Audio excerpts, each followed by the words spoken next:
Ano ba talaga yung mahalaga sa buhay na to? Natanong nyo ba yon mga kapatid? Magkamit ka ng fame and fortune, kasikatan at kayamanan, o sumunod ka sa kalooban ng Panginoon at yung kayamanan ay makakamit mo pagkatapos ng buhay na ito? Pagsalitain natin ang Bible tungkol sa mga sinasabi ng ating Panginoong Diyos.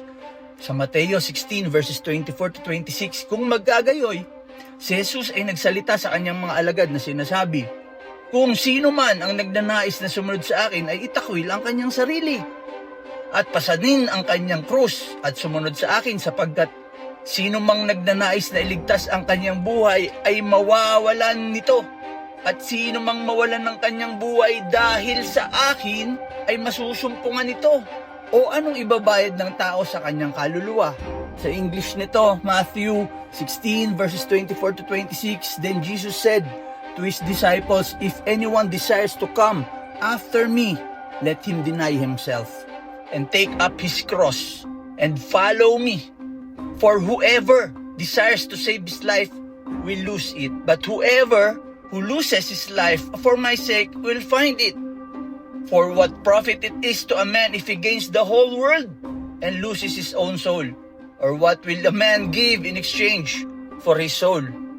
Pinapakita rito, kapatid, na ang mahalaga pala hindi yung fame and fortune, hindi yung kasikatan, kayamanan. Ang mahalaga pala ay ang pagsunod sa Panginoon, prioritizing our spiritual lives over material wealth.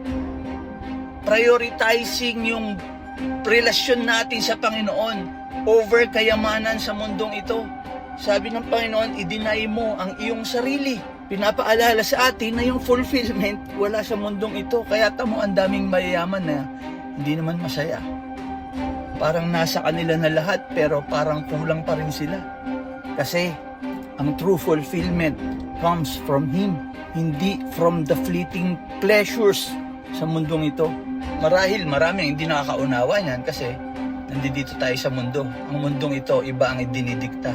Kapag ikaw ay naghahangad sa mundong ito, sigurado ako malayo ang relasyon mo sa Panginoon. Hindi rin naman masama ang magkamit ng kayamanan o karangalan o ng kasikatan sa mundong ito. Ngunit, ang sinasabi rito, i-prioritize mo ang relasyon mo sa Panginoon over material wealth.